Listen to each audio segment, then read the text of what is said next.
네, 안녕하세요. 김영로 TV의 김영로입니다.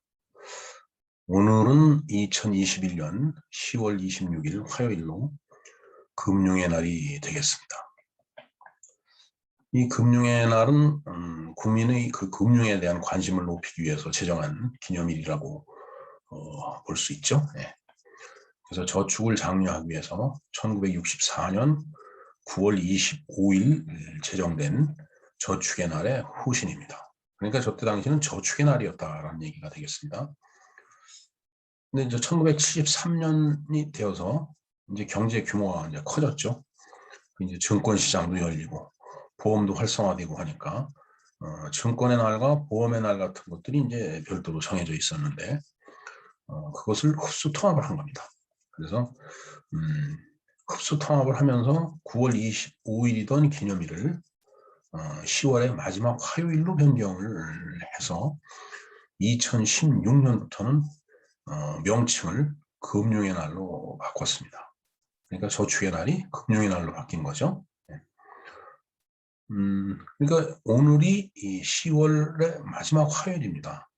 그러니까 금융의 날은 10월 26일이 아니고 10월의 마지막 화요일이라는 것. 단지 금년은 10월의 마지막 화요일이 10월 26일이기 때문에 오늘이 금융의 날이 이제 된 것입니다. 자, 그렇게 이제 뭐 변경을 한 이유는 뭐 요즘 재산 형성 방식이 이제 저축만은 아니죠. 네? 뭐 펀드 투자도 하고, 그다음에 증권 투자도 하고, 보험도 들고, 그다음에 환 투자도 이제 하죠. 주식 투자도 하고. 최근 들어서는 이제 코인에 또 투자를 하기도 합니다. 그리고 우리 모두 좋아하는, 글쎄 뭐 다 좋아하는지 모르겠습니다. 복권을 이제 구입한다든가 뭐 어찌됐든 다 재산을 증식하는 그런 방법이 되겠습니다. 그렇게 이제 재산을 증식하는 방법이 여러 가지 그 경로가 있기 때문에 이것을 저축의 날이다라고 얘기하기는 좀 범위가 좀 좁고 그러니까 저 모든 것을 한데 아우를 수 있는 그 말이 바로 금융이란 말이죠. 영어로는 finance가 되겠습니다. 네.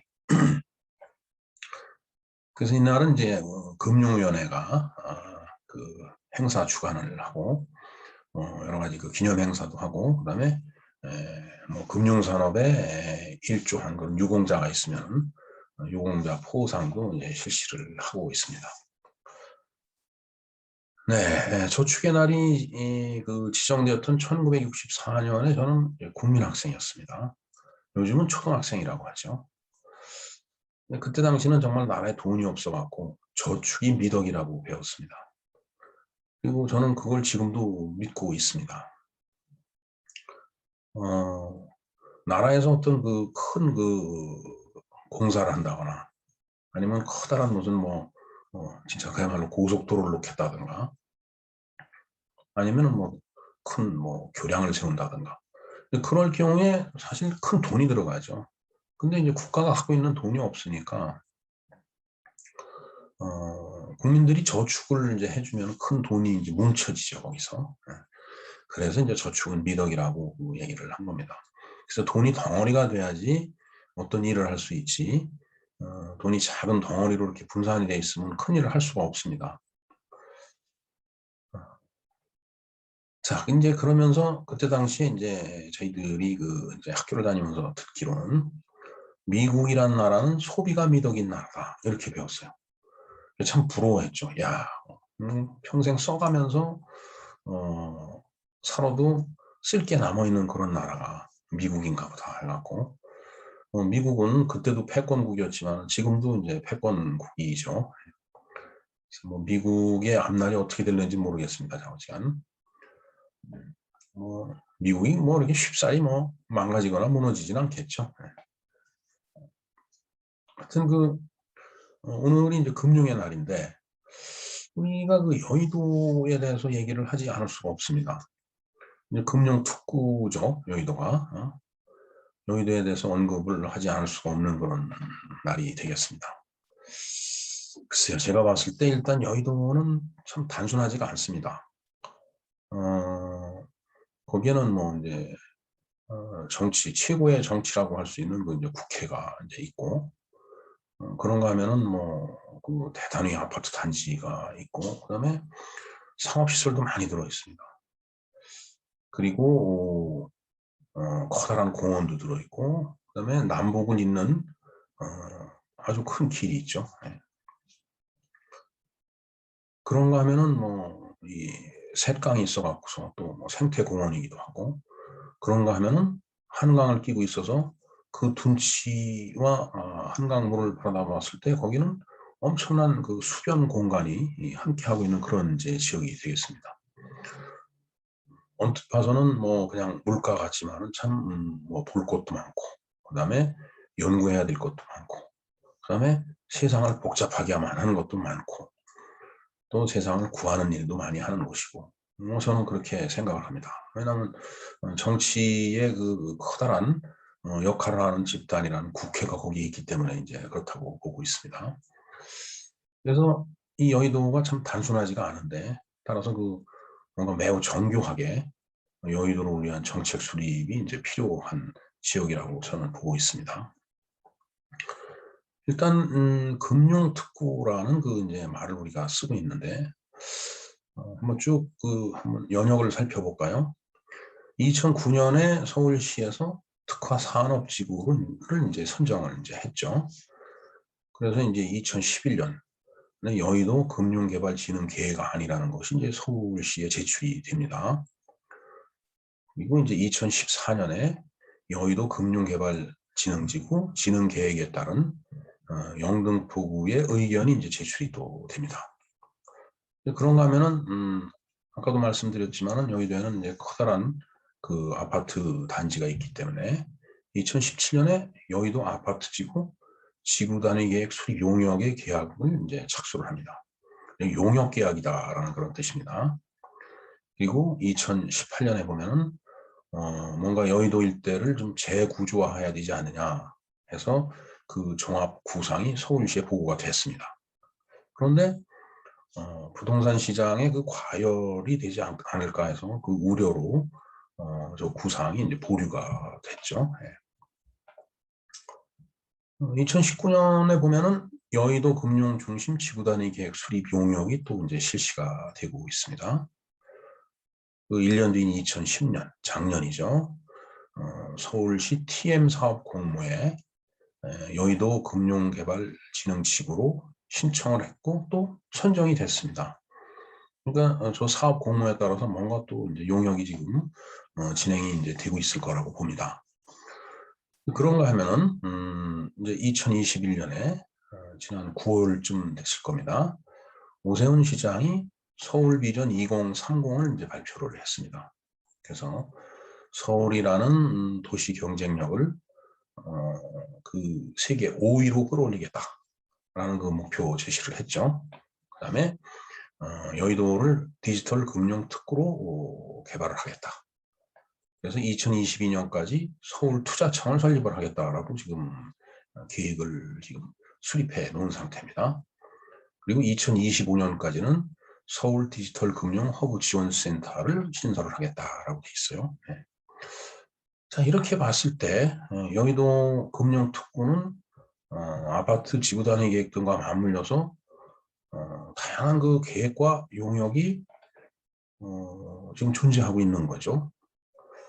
근데 어찌되었든 뭐 계획상으로 보나 현실적으로 보나 여의도는 금융특구의 면모를 아주 단단히 갖추고 있고, 또 서울은 물론 전 지구적으로 글로벌하게 봐도 여의도는 매우 중요한 지역이라는 것에는 100% 동의를 합니다. 우리가 언제 그런 일이 있었죠? 서울을 뭐 수도를 옮긴다라고 했는데 이제 헌법재판소에서 이제 그 헌법소원이 이제 들어와서 판결을 하기를 서울이 수도라고 하는 것은 뭐 헌법에 써 있지는 않지만은 헌법에 써 있는 것과 같은 그 불문율로서 헌법을 개정하는 듯한 그런 절차를 거쳐야만이 서울을 뭐 수도로 옮길 수 있다. 뭐 이런 그때 판결을 내렸던 것으로 기억이 됩니다. 즉 불문율, 불문법이라고 하는 것은 성문법과는 달리 뭔가 글로다 써놓지 않아도 모든 사람이 그렇게 인식을 하고 있으면 그것은 법률이나 다름없다라는 그런 뜻이죠. 예. 그래서 여의도의 금융특구라고 하는 것은 바로 그 불문율과 같은 그런 개념이라고 저는 보고 있습니다.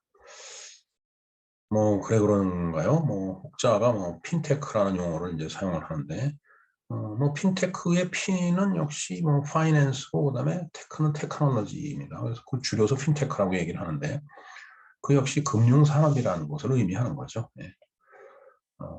그 개념도 여의도의 금융이라는 기능적 타당성에 일조하고 있는 것은 사실이라고 저는 보고 있습니다.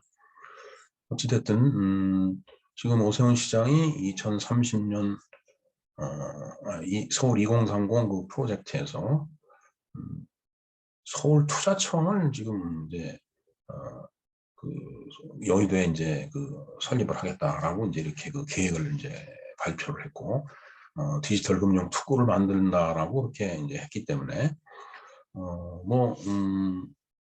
그 여의도 뭐 주민뿐만 아니라 그다음에 뭐 영등포 구민 전체 그다음에 서울 시민 모두 또 나아가서는 대한민국 국민 모두 여의도를 잘 가꿔야 한다라는 아주 정교한 방법론이 강구돼야 된다라는데 저는 그 방점을 좀 찍어서 두고 싶습니다.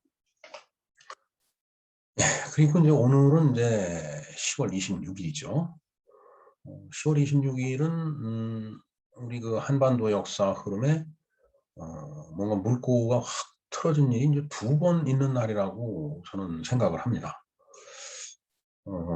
상당히 그 역사적인 날이라고 보고 있습니다. 첫 번째는 이제 1909년 바로 오늘 안중근 의사가 하얼빈역에서 이토 히로부미를 저격을 했죠. 예. 그리고 이제 두 번째 이 사건은 1979년 오늘 김재규 중앙정보부장이 박정희 대통령을 시해한 날입니다. 글쎄요, 뭔가 그 총격에 의해서 이제 권력자가 이제 유명을 달리한 날인데, 참 우연치고는 또 같은 날, 물론 이제 시차는 있지만 같은 날 이토 히로부미라는 그 일본의 커다란 정치인이 죽었고, 그 다음에 또 다른 대한민국의 커다란 정치인이 또 유명을 달리한 그 날이 바로 이 11.6이 되겠습니다. 네, 이토 히로부미를 잠깐 알아볼까요? 지난 시간에 언뜻 좀 간단하게 소개는 한 적이 있었는데, 이 사람은 1841년에 이제 태어나서 바로 1909년에 이제 죽었죠. 네. 근데 일본 근대화의 상당히 그 중추적인 인물로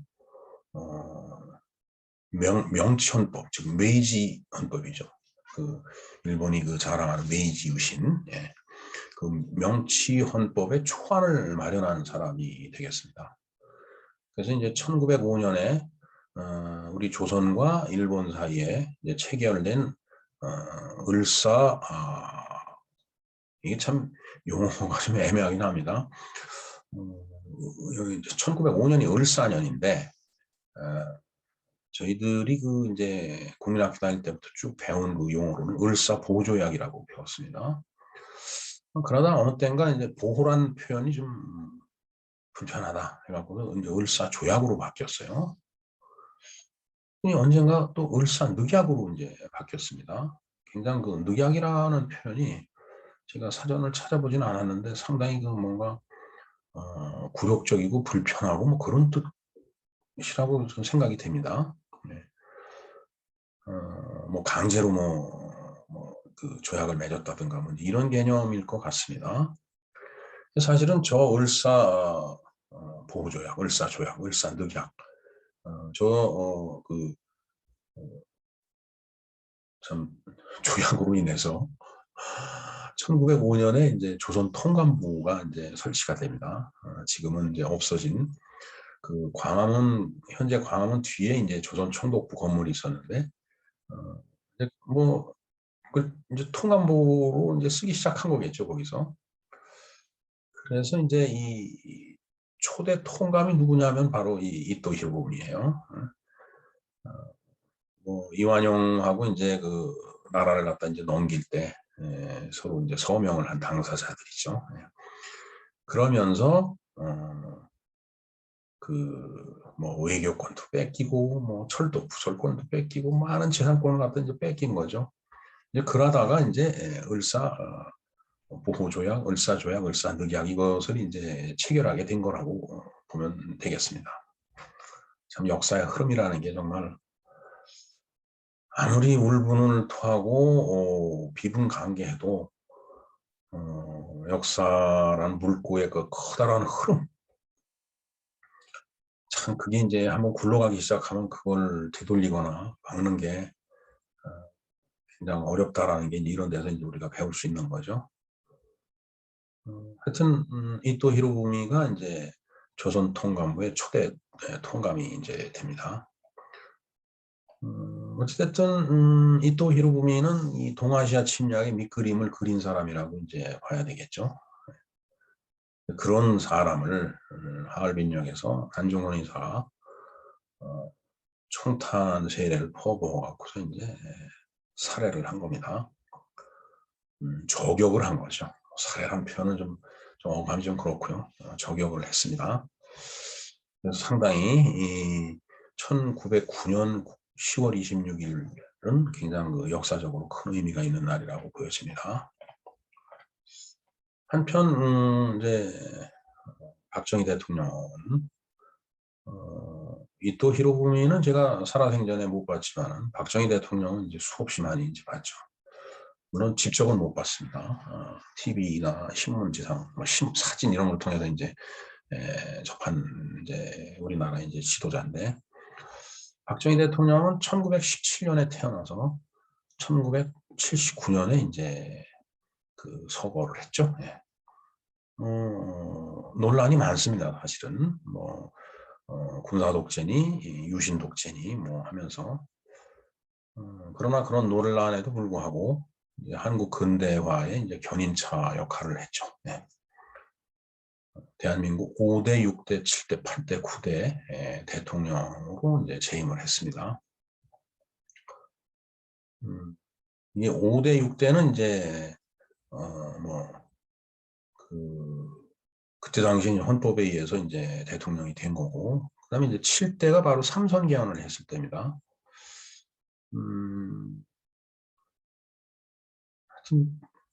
저도 저 삼선 개헌 때부터 야 이건 안 된다 막 이제 그런 얘기를 했는데 어찌됐든 삼선 개헌을 하고서 이제 대권을 이제 다시 이제 차지한 거죠.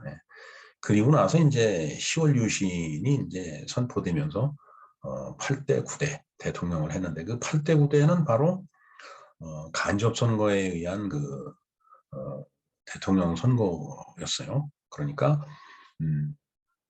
그 통일주체 국민대의원회라는 그런 그 기구를 만들어서 거기서 그 대의원들을 국민들이 선출하고 대의원들이 장충체권에 모여서 이제 대통령 선거를 했죠. 그러다 보니까 이제 8대 9대 이제 대통령으로 박정희 대통령이 이제 당선이 돼서 재임을 이제 하게 된 거죠. 어찌됐든 그러다가 이제 79년에 10월 26일 바로 오늘 밤에 그 김재규가 쏜 그 총탄에 유명을 달리했습니다. 자, 사실은 12.6의 밤이기 때문에 뭔가 좀 생각해야 될 게 많고 뭐 할 얘기도 많이 있습니다. 사실은. 근데 이제 지난 10월 유신을 말하는 그 시간에 제가 그런 얘기를 했죠. 가해자와 피해자.